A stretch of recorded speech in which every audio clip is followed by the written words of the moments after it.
ஏசாயா 29:13 அவருக்கு வாசிங்க. இந்த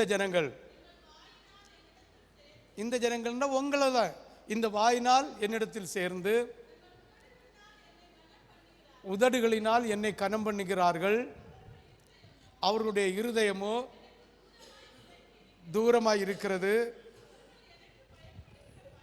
எனக்கு பயப்படுகிற பயம் மனுஷராலே போதிக்கப்படுகிற கற்பனையாக இருக்கிறது. ஹல்லேலூயா. இது பழைய ஏற்பாட்டில் சொல்லப்பட்டிருக்கிறது.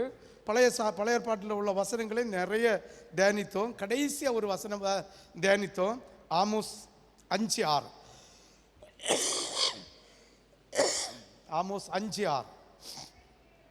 கர்த்தரை தேடுங்கள், அப்போது பிழைப்பீர்கள், இல்லாவிட்டால் பெத்தேல் தேவனுடைய வீட்டில் இருக்கிற ஒருவராலும் அவிக்கப்படாத அக்கினி பட்சிக்கும். ஹல்லேலூயா. இன்னைக்கு ஏதோ ஒரு வசனத்தை தியானிக்கும் போது இந்த வசனமும் ஞாபகம் வந்து எடுத்து வாசித்து விட்டுட்டேன். ஆமாம், இது 2-3 தடவை நம்ம அடுத்து ஞானிச்சாச்சு.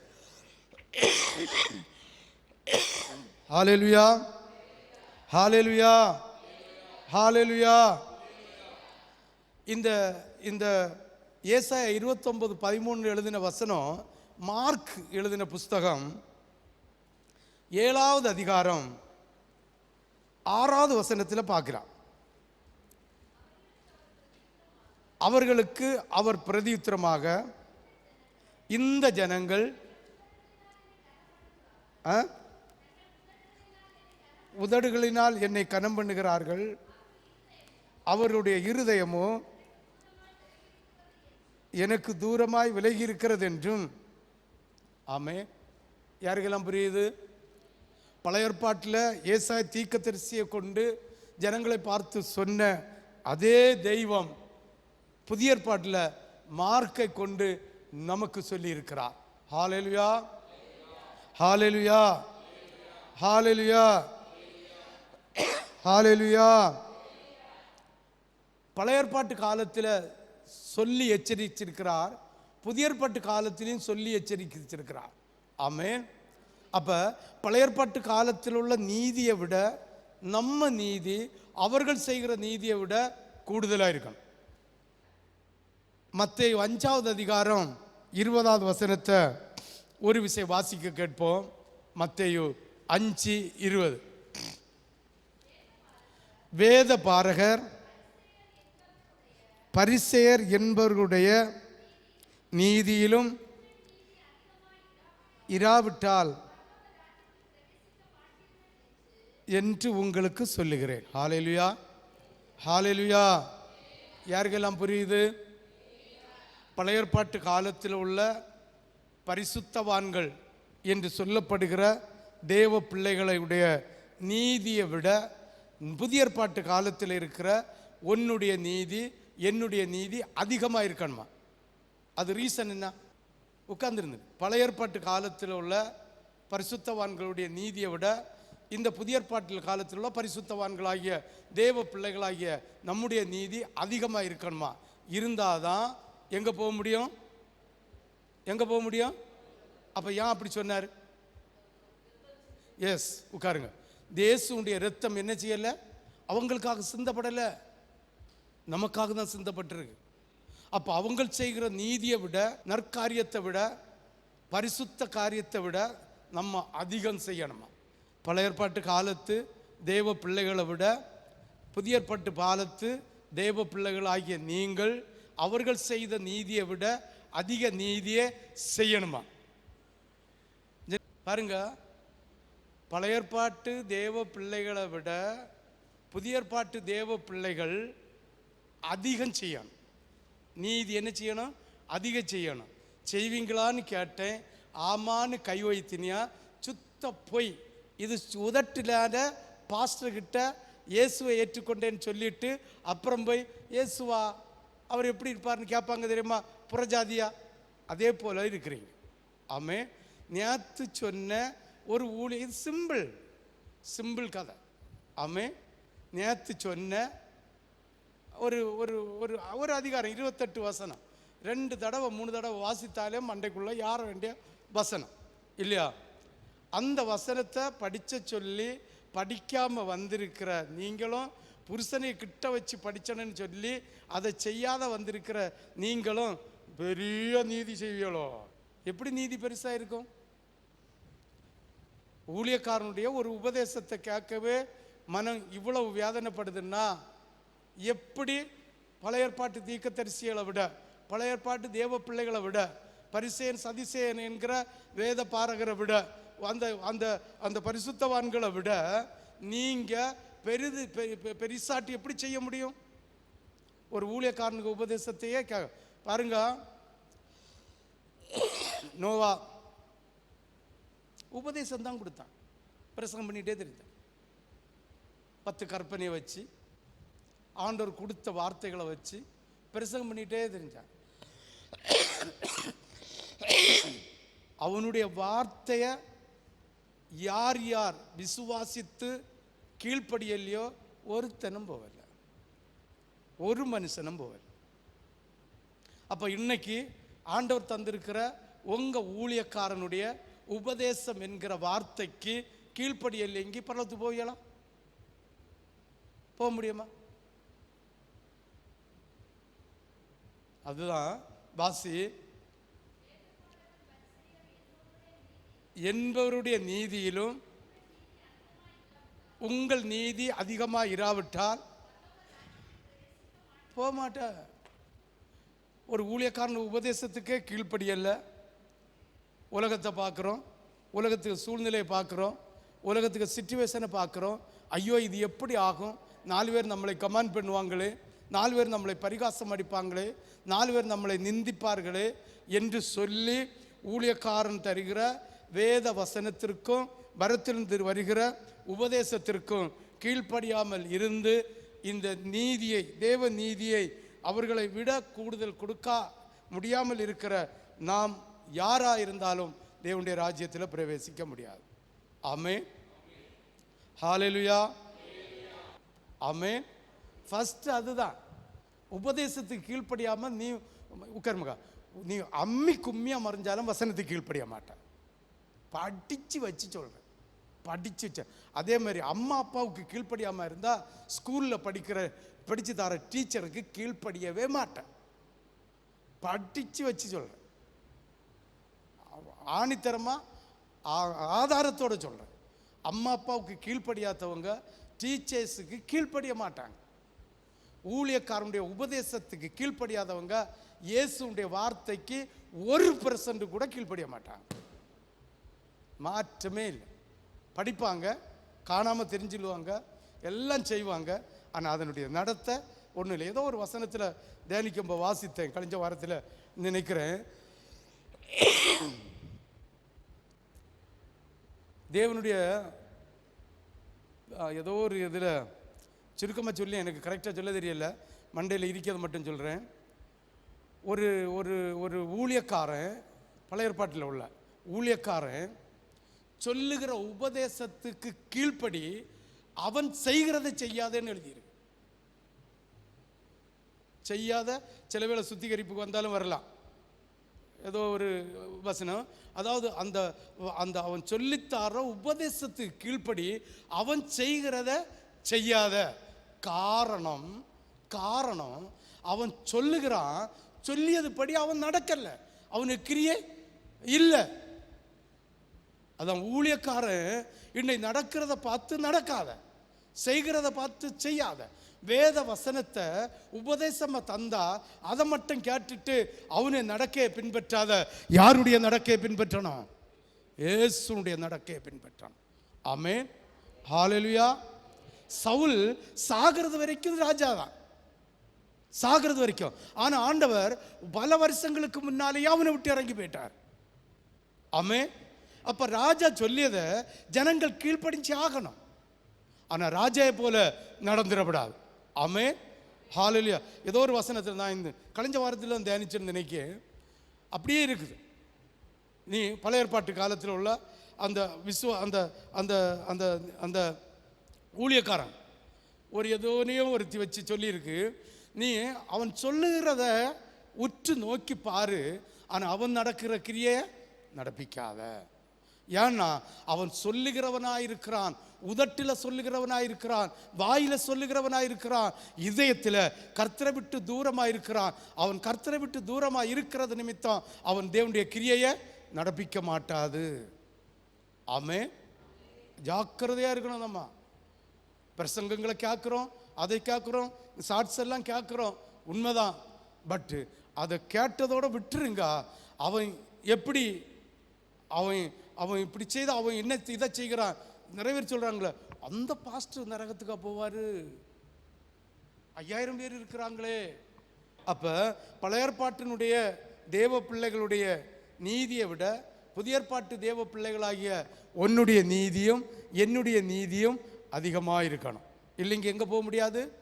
பரலோகத்தில் போக முடியாது. ஆமென். ஹல்லேலூயா, ஹல்லேலூயா. பாருங்க,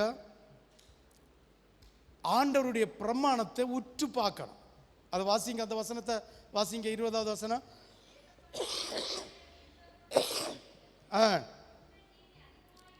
இராவிட்டால்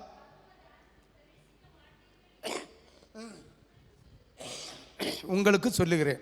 ஹல்லேலூயா, ஹல்லேலூயா, ஹல்லேலூயா. அப்போ ஆண்டவருடைய பிரமாணத்தை நம்ம உற்று பார்க்கணும்.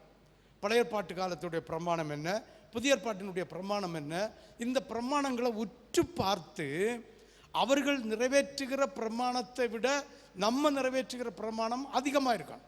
அந்த கற்பனைகளை கடைபிடிக்கிறது அதிகமாக இருக்கணும். பாருங்க, சுயாதீன பிரமாணத்தை உற்று பார்த்து நடக்கவும். ஒரு ஒரு 4 பிரமாணம் இருக்கு. இந்த 4 பிரமாணத்தையும் நம்ம இன்னைக்கு ஒவ்வொரு வசனங்களாக தியானிக்கிறோம். சீக்கிரமாக முடிச்சிருவோம். சுயாதீன பிரமாணத்தை உற்று பார்த்து நடக்கணும். நம்ம எப்படி நடக்கணும் உலகத்தில்? சுயாதீன பிரமாணம். வாசியுங்கள், யாக்கோபு 1வது அதிகாரம் 25-26. சுயாதீன பிரமாணமாகிய பூரண பிரமாணத்தை உற்று பார்த்து அதில் நிலைத்திருக்கிறவனே கேட்கிறவனை மறக்கிறதா இராமல் அதற்கேற்ற கிரியை செய்கிறவனாய் இருந்து பாக்கியவனாய் இருப்பான். எத்தனாவது வசனம்? 2 முடிஞ்சா? 25-26 முடிஞ்சா? 26 இடையில நிற்கா? இனிதான் வாசிக்கணும். அப்போ 25 ஒரு கூட வாசி. எல்லாரும் கேட்டுக்கலங்க. சுயாதீன பிரமாணமாகிய, அப்போ சுயாதீன பிரமாணம் என்னது? பூரண பிரமாணம். கர்த்தர் பூரணமாய் நமக்கு தந்திருக்கிற கற்பனை, அதாவது என்னது? பிரமாணம். இந்த பிரமாணத்தை உற்று பார்த்து அதில் நிலைச்சிருக்கிறவன் தான் கேட்கிறத மறக்க மாட்டான். ஆமே. நேற்றைக்கு நான் சொல்லிவிட்டேன் தெரியுமா? 73வது சங்கீதத்தை நீங்கள் படிங்க, எல்லாரும் படிச்சணும். உங்கள் புருஷனார்கிட்ட வச்சியும் படிக்கணும். புருஷமாரும் 1-2 படிச்சல்ல, மனைவிகளும் படிச்சாத்தது உண்டு, நம்ம புருஷனார்கிட்ட படிச்சாத்தவியலும் உண்டு. அப்போ எப்படி பூரண சுயாதீன பிரமாணம்? எப்படி கீழ்ப்படுவியா? சொல்லுகிறது என்ன செஞ்சு போச்சு? மறந்து போகிறது. அப்போ உங்கள்கிட்ட என்ன இல்லை? பூரண பிரமாணம் இல்லை. ஏன் பூரண பிரமாணம் இல்லை? சுயாதீன பிரமாணத்தை நீங்கள் என்ன செய்யலை? உற்று பார்க்கல, நீங்கள் அதை கவனிக்கல, அதை அசால்ட்டாக விடுறீங்க. அதனால பூரண என்னதில்லை? பிரமாணம் நம்மக்கிட்ட இல்லை. அதனால நம்ம கேட்டதை மறந்து போகிறோம். ஹல்லேலூயா. அப்போ சுயாதீன பிரமாணத்தை உற்று நோக்கி பூரண சுயாதீன பிரமாணத்தை நீ கற்றுக்கொண்டு ஏற்றுக்கொண்டு நடந்தா நீ கேட்கிறத மறக்க மாட்ட, நீ பாக்கியவானா இருப்ப. இப்போ வாசி 25வது வசனத்தை. பிரமாணமாகிய பூரண பிரமாணத்தை உற்று பார்த்து அதில் நிலைத்திருக்கிறவனே இராமல் இருப்பான், பாக்கியவனா இருப்பான். 26வது வசனத்தை வாசி. உங்களில் ஒருவன் நாவை அடக்காமல் தன் இருதயத்தை வஞ்சித்து அப்ப நாவை அடக்காதவர்கள் தன் இருதயம் வஞ்சிக்கப்பட்டாச்சுன்னு அர்த்தம். ஆமே, தன் நாவை அடக்கலைன்னா இருதயம் வஞ்சிக்கப்பட்டாச்சுன்னு அர்த்தம். உங்களில் ஒருவன் தன் நாவை அடக்காவிட்டால் தன் இருதயத்தை வஞ்சித்து தங்களை தேவ பக்தி உள்ளவன் என்று நம்பினால் உங்களை போல அயோக்கியனும் அயோக்கியத்தையும் இந்த உலகத்தில் கிடையாது. யாருக்கெல்லாம் புரியுது? யாருக்கெல்லாம் புரியுது? சுயாதீன பிரமாணத்தை அது பூர்ண பிரமாணமாய் நம்ம உற்று பார்த்து அதில் நடக்கிறவன், அதன்படி இருக்கிறவன் ஆண்டோடைய உபதேசத்தை கேட்டு மறந்து போக மாட்டான். மறந்து போகாமல் அதை ஞாபகத்தோடு வச்சு கிரியையில் வெளிப்படுத்துவான், பாக்கியவனாக இருப்பான். உங்களில் ஒருவன், வாசி, உங்களில் ஒருவன் தன் நாவை அடக்காமல், ஒரு சொல்லிருக்கலா, தீனால் சுட்ட புண் உள்ளாரும் ஆறாதே. ஒரு ஒரு ஒரு அடி அடிச்சுட்டா, ஒரு சூடு சுட்டுட்டா அது என்ன செஞ்சிடும்? ஆறி போயிடும். 5 நாள் பிள்ளைக்கு கையில் எப்படி பட்டிருந்தது, இப்போ அது அடையாளம் இருக்கமாக்கா? கொஞ்சம் ஆறி போயாச்சு, அந்த வலியே மறந்து போயாச்சு. அதை நினச்சி பார்த்தா தான் வலி.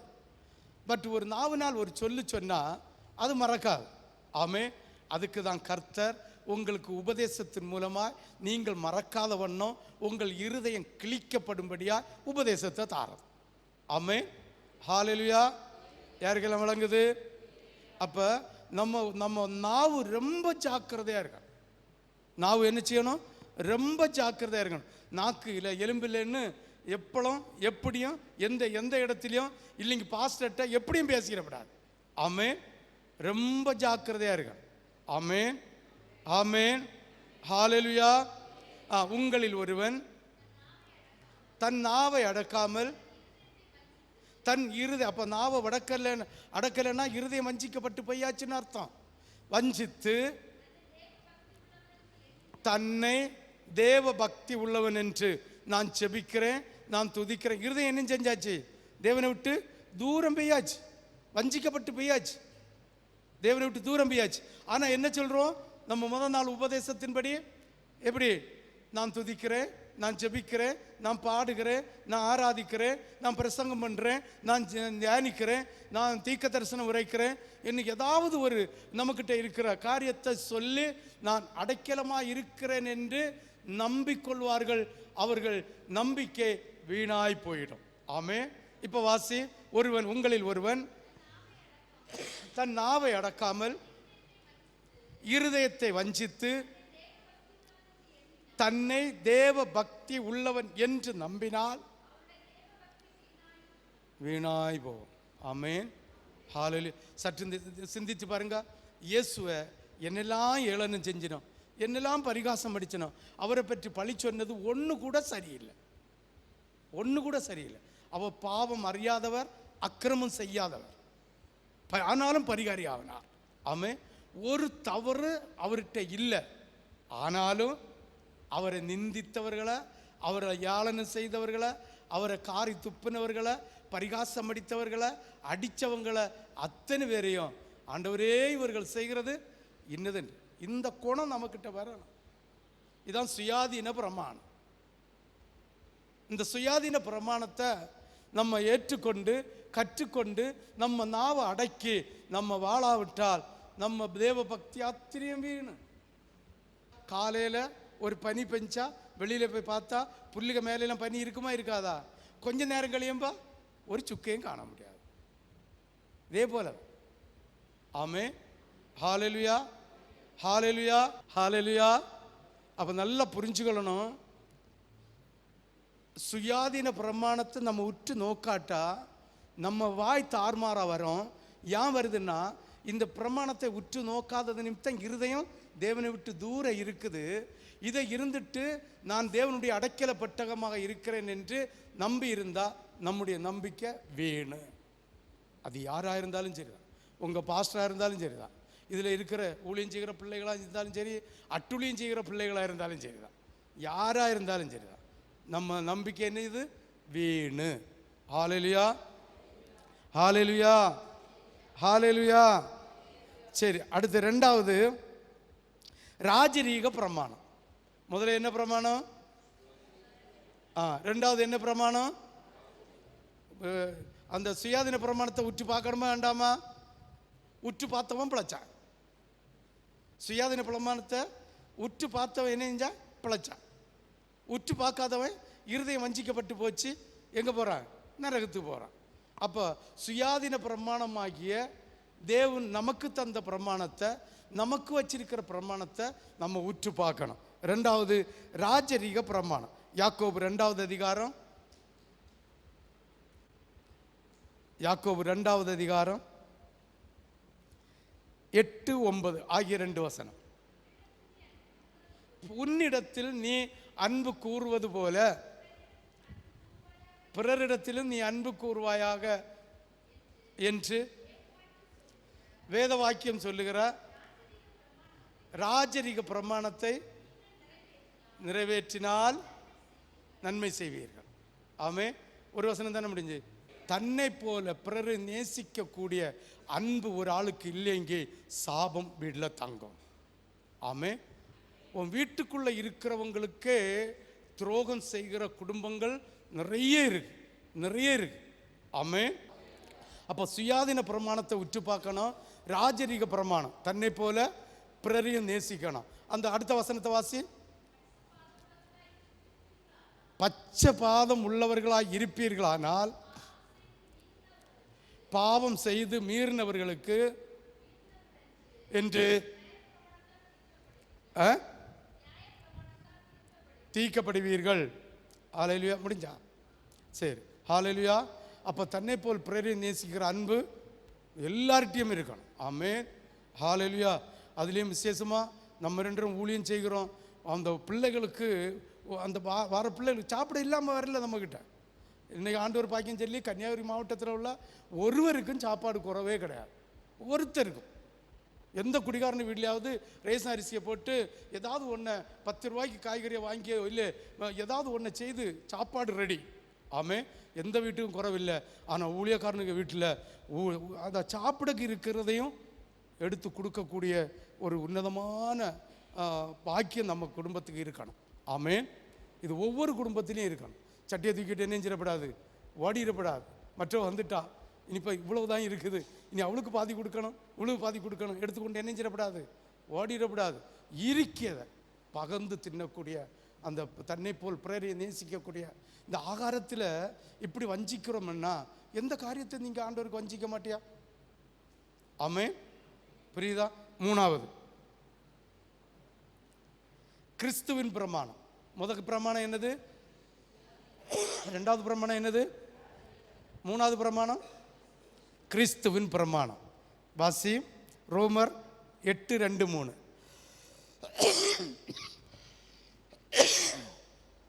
ரோமர் 8:2-3. கிறிஸ்து இயேசுவினாலே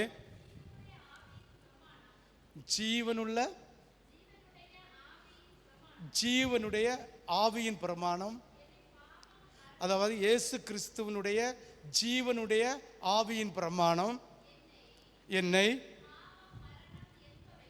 என்பவைகளில் பிரமாணத்திலிருந்து விடுதலை ஆக்கிட்டு. அடுத்த வசனம் தானே? அது எப்படி எனில் இருந்த கூடாததை தேவனை செய்யும்படிக்கு தன்னுடைய குமாரனை சாயலாகவும் அனுப்பி தீர்ப்பார். ஆமே. இது கிறிஸ்துனுடைய பிரமாணம். ஆமே. அவருடைய சரீரத்தை பலியிட்டது நிமித்தம் நம்முடைய பாவம் மாறும். ஆமே. அந்த இயேசுவை நம்ம எப்படி செய்யணும்? அவரை போல, அவருடைய சுபாவத்தை போல, அவருடைய சிச்சுவேஷனை போல நம்மை மாற்றிக்கொள்ள வேண்டும். நாலாவது ஆவியின் பிரமாணம். ஆவியின் பிரமாணம் இதையெல்லாம் உற்று 4 பிரமாணத்தையும் அனுதினமும் உற்று பார்க்க வேண்டிய கடமைப்பட்டவர்களாய் நம்ம இருக்கிறோம். ரோமருக்கு எழுதின சாரி, கிறிஸ்துவின் பிரமாணம் கலாத்தியர் 6:2-3. கிறிஸ்துவின் பிரமாணம் கலாத்தியர் 6:2-3.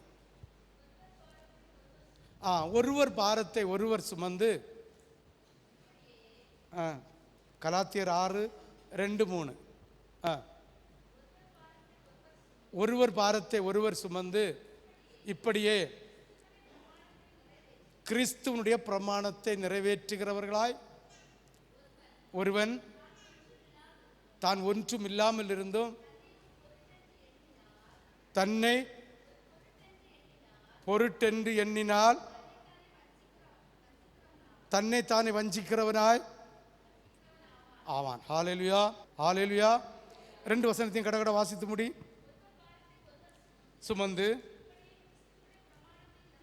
நிறைவேற்றி ஒருவன் ஒன்றும் இல்லாமல் இருந்தும் தன்னை ஒரு பொருட்டென்று எண்ணினால், இது யாருக்கெல்லாம் புரியுது? அவனுடைய ஆவியில இருதயம் தேவனை விட்டு தூர இருக்குது. இருதயம் தேவனை விட்டு தூர இருக்குது. இருதயம் தேவனோடு இல்லை. ஆனால் நான் துதிக்கிறேன், நான் செபிக்கிறேன், நான் பாடுகிறேன், நான் ஆராதிக்கிறேன், நான் அந்நிய பாஷை பேசுகிறேன், நான் தீர்க்க தரிசனம் உரைக்கிறேன் என்று ஒருவன் தன்னை மெச்சிக்கொள்வான் என்றால் அவன் தன்னை தானே வஞ்சிக்கிறான் என்று அர்த்தம். ஆமே. தேவனுடைய இருதயத்தை விட்டு நம்ம இருதயம் தூரம் போனாச்சுன்னா வஞ்சிக்கப்பட்டு போறதுன்னு அர்த்தம். அப்போ நாவு சரி இருக்காது, கண்ணு சரி இருக்காது, ஒன்றும் சரி இருக்காது. ஆனால் துதிப்போம். பழக்க தோஷம். எப்படி அந்த பழக்க தோஷத்தை சொல்லணுமா? நம்ம திருச்செந்தூரில் பலிபீடம் பஸ்ஸில் சின்னதாக இருந்து, பலிபீடம் பஸ்ஸில் சின்னதாக இருந்து பக்கத்தில் பள்ளம், அப்புறம் இந்த பள்ளத்தை நிறுத்தி பலிபீடத்தை பெருசாகினேன். அந்த இடத்துல போனதும் என் காலு குண்டுக்குள்ளே போன மாதிரியே இருக்கான். 1 நாள் கால் அப்படியே மடங்கியே போச்சு. குண்டுக்குள்ளே போட்ட மாதிரி அப்படி வச்சாச்சு. இப்போ டக்குன்னு வர ஞாபகம் வரும். பழக்க தோஷம். ஆமே.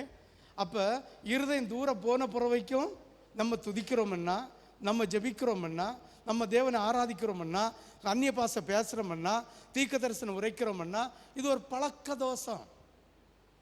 இருதயம் யார்கிட்ட இல்லை. ஆமே. ஒரு பாடத்தை 10 தடவை படித்தாச்சு ஒரு ஸ்கூலில். 2 தடவை தோற்று படித்தேன்னு வச்சுக்க, நீ தோக்கல, தோற்று படித்தேன்னு வச்சுக்க, அந்த பாடம் நமக்கு புரியுமா புரியாதா? நல்லா புரிஞ்சிருக்கும். ஆமே. ஹல்லேலூயா. அப்போ அடுத்த கிளாஸு, இப்போ நம்ம 5ஆம் கிளாஸில் தோற்று கிடைக்கும். 2 தடவை தோத்தாச்சு, 3ஆவது தடவை அங்கே இருக்கும். 4ஆம் கிளாஸ் 2 பாஸ் ஆகி நம்மக்கிட்ட வரவங்களுக்கெல்லாம் நம்ம தான் ராஜா. ஆளில் பெருசு, சீனியாரிட்டி, ப்ராக்டிக்கலில் ஓகே, பாடம் எல்லாம் கடகடா தெல்லும். நம்மளை தான் குரூப் லீடராக, ஸ்கூல் லீடராக இருத்துவேணும். புரியுதா? ஆனால் நம்ம என்ன செஞ்சிடுவோம் சொல்லுங்களா? தோற்று போயிடுவோம். அப்போ நம்ம வாழ்க்கை அப்படி தான் இருக்குது. இருக்க இடத்துல இருப்போம். தேவனோடு நம்ம இருதயம் ஒன்றி போகலை. நம்ம இருதயம் விலகி பெய்யாச்சு. ஆனால் நம்ம துதிப்போம், நம்ம பாடுவோம், நம்ம ஆராதிப்போம். இது பழக்க தோஷம்.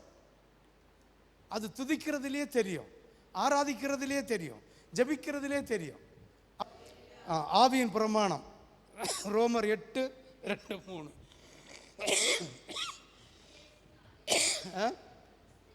இயேசுவினாலே ஆவியின் பிரமாணம். ஹல்லேலூயா. நம்ம வாசித்தோம். அப்போ 4 பிரமாணம் சொன்னேன்.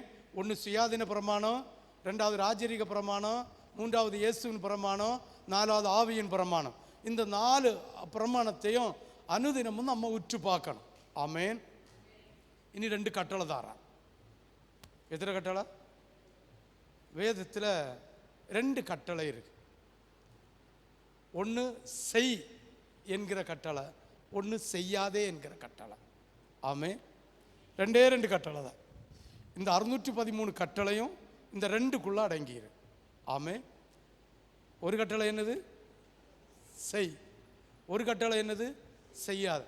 ஆனால் நம்மகிட்ட ஆண்டவர் எதை செய்யணும் சொல்லுமோ அது மயிர் போனாலும் முடியெல்லாம் தொழிஞ்சு போனாலும் நான் செய்ய மாட்டேன். எதை செய்யாதேன்னு சொன்னாரோ அதை டக்குன்னு செய்வோம், டக்குன்னு செய்வோம். அப்படி தானே? உண்டா இல்லையா? ஏவாளுக்கு வம்சம் தானே நம்ம. ஏவாளுக்கு வம்சம் சொல்றவங்க எல்லாம் கை வைத்து அல்லேலூயா சொல்லுங்களா. அதுக்கும் சந்தேகமா? எனக்கு ஐயா ஆண்டவர், ஏவாளுக்கு பிள்ளை சந்ததின்னு சொல்றவங்க கை வைத்துங்க பாப்பா. ஒன்று வைத்துங்க பாக்கெட்டு சந்ததி தானே. ஏவாள் சந்த ஆதாம் ஏவாளுக்கு சந்ததி இல்லையா? இல்லை, ஒரே ஒரு ஆள் மட்டும் இல்லைன்னு சொல்லியிருக்கு. அடுத்தது பாக்கி எல்லாரும் ஆமாம் தானே. ஆம் என்று சொல்லுகிறீர்கள். ஆம் இல்லை, அது இப்போ சட்டமன்றத்தில் என்னதோ ஒன்று வருமே, ஏகமனதாக ஏற்றுக்கொள்ளப்படுகிறது. இல்லை என்று சொல்லுகிறவர்கள் இல்லை என்று சொல்ல யாரும் இல்லை. ஆம் என்று சொல்லுகிற ஆம் என்று சொல்லுகிற எல்லாரும் ஆம், மௌனமாக இருப்பினும். அதனால் மௌனம் சம்மதம் என்று நினச்சி ஆதாமுடைய சந்ததி என்று சொல்லுகிற உங்கள் கையை அடித்து முறிச்சான். ஆதாம், நான் கேட்டது ஆபிரகாமா? ஆதாமுடைய சந்ததின்னு நான் கேட்டேன். ஏவாளுடைய சந்ததின்னு நான் கேட்டேன். சரி, ஆபிரகாம சந்ததி இல்லை யாரெல்லாம் கை வைத்துங்க பார்ப்போம். இல்லை, நான் இயேசுக சந்ததி. பழைய ஏற்பாட்டு பிரமாணம் எனக்கு இல்லைல, எனக்கு புதிய பாட்டு பிரமாணம். இயேசுக சந்ததி, இயேசு அந்த சந்ததியில் வந்ததான், மாற்று கருத்து இல்லை. ஆதாமுடைய சந்ததி தான், மாற்று கருத்து இல்லை. ஆபிரகாமுடைய சந்ததி தான், மாற்று கருத்து இல்லை.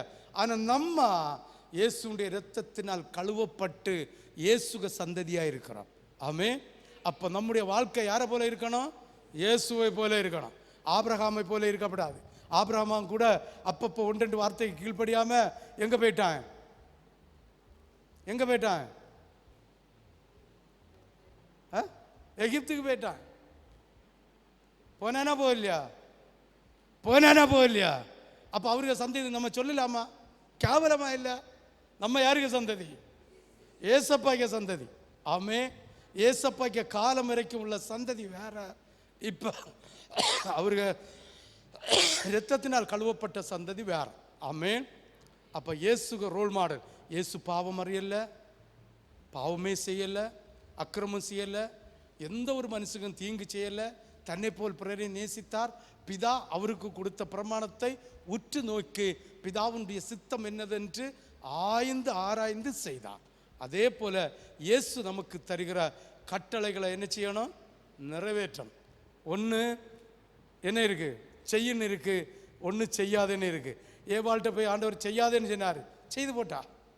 செய்ய சொன்னார், கனியை எது கனியை புசித்து சொன்னார்? ஜீவ விருட்சத்தின் கனியை புசின்னு சொன்னார். எக்காரணம் ஒன்றும் புசிக்கல கள்ளி. அவன் முதலாவது பறித்து புசிச்சிருந்தா இது தேவையில்லை.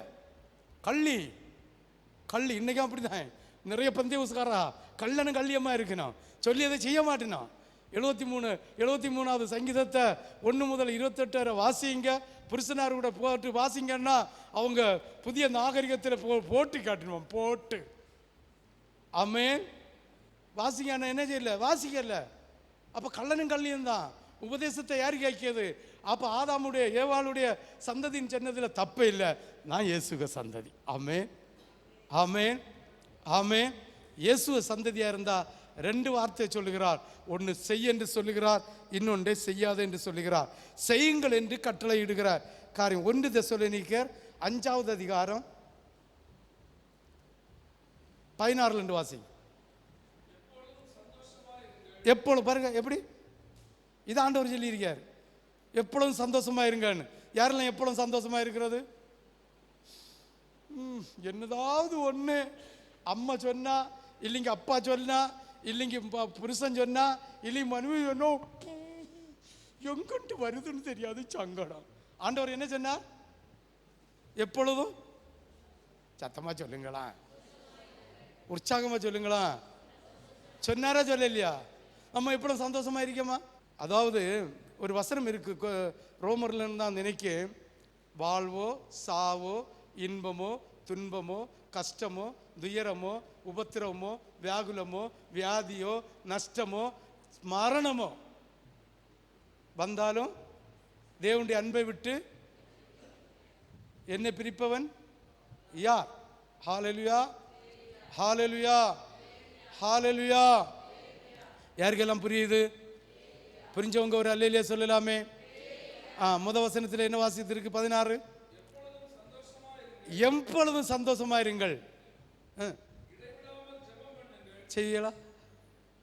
சந்தோஷமாவே இருக்கல, பின்ன ஜெபம் பண்ணணும். ஓ, நான் சந்தோஷமா எப்போ என் மாப்பிள்ளை குடிச்சிட்டு வந்து நொங்கு நொங்குன்னு இடிப்பாய், நீ இடிச்சு சிரிச்சு பாரு, பைத்தியம் சொல்லி தள்ளிட்டு போவாய். ஆமே, ஹல்லேலூயா. இல்லையா? அதுக்கே முடியல. இடைவிடாம ஜெபம் பண்ணணுமா? இடைவிடாம எனக்கு சோறு தின்னண்டா, எனக்கு படிச்சண்டா, எனக்கு பிள்ளைய பார்க்கணும். ஒரு பிள்ளைக்கு 2 பிள்ளை தந்திருக்கு, இந்த 2 பிள்ளையும் இடைவிடாம ஜெபம் பண்ணணுமா? செய்ய மாட்டோம். ஆண்டவர் என்ன எப்பொழுதும் இடைவிடாமல் வாசிங்க.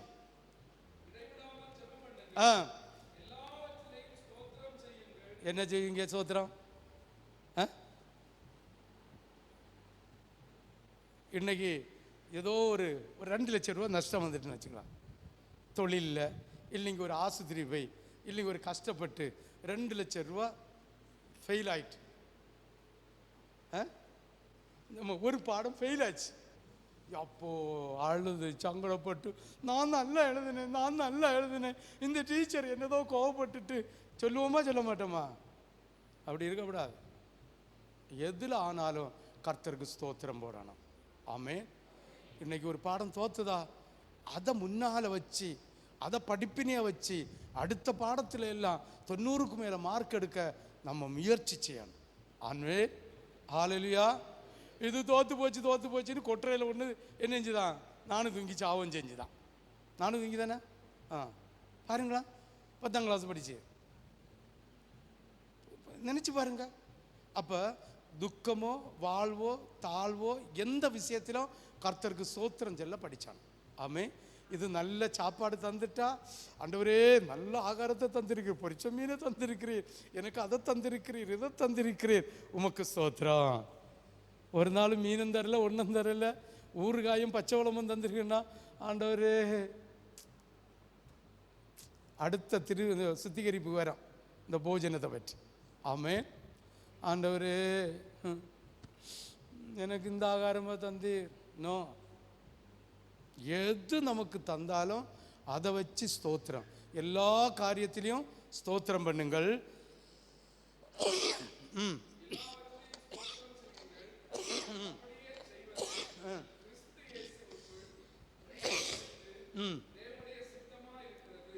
ஹல்லேலூயா. அந்த 22வது வசனம் வரை குறித்து வச்சு விளம்பை படியுங்க. ஆண்டவருக்கு சித்தமான காரியம், ஆண்டவர் செய்ய சொல்லிய காரியம், எல்லா விஷயத்திலையும் ஸ்தோத்திரம் பண்ணுங்க. இடைவிடாமல் ஜெபம் பண்ணுங்க. எப்பளும் ஆண்டவரோடு இடைப்படுங்கள். 2வது, செய்யாதேங்கள் என்று கட்டளை. ரோமர் 12:2. நீங்கள் எஸ், எல்லாரும் மூத்த பாருங்க, எல்லாம் தெரிஞ்ச வசனம் தான். என்ன தங்க குறிஞ்சு பார்த்துட்டு இருக்குதியா? ரோமர் 12:2 எழுதியாச்சா? அவங்க உங்க அப்பா இங்கே சேர்த்தா எழுதிய இல்லையா? ரோமர் 12:2 எழுதியாச்சா? எல்லாரும் பாருங்க. இதை செய்யணும் நிறைய சொன்னாரு, செய்யாதன்னு ஒண்ணு சொல்றார். வாசிங்க பாப்பா. நீங்கள் இந்த பிரபஞ்சத்துக்கு ஒத்த வேஷம் தெரியாமல் நன்மையும் பிரியமும் இன்னதென்று பகுத்தறியத்தக்கதாக மனம் புதுதாக்கப்படணும், மறுரூபமாக்கப்படணும். புதுதாக்கப்படுகிறதுனால மறுரூபமாக்கப்படணும். அப்போ இப்பிரபஞ்சத்துக்கு என்ன செய்யப்படாது? ஒத்த வேஷம் போடப்படாது. ஹல்லேலூயா, ஹல்லேலூயா. அப்புறம் ஆண்டவர் 2 காரியத்தை சொல்கிறாரு மென்ஷன் பண்ணி. 1, இடைவிடாமல் ஜெபம் பண்ணு, எப்பொழுதும் சந்தோஷமாயிரு. இனி 1, இப்பிரபஞ்சத்தின் ஒத்த வேஷம் தெரியாத.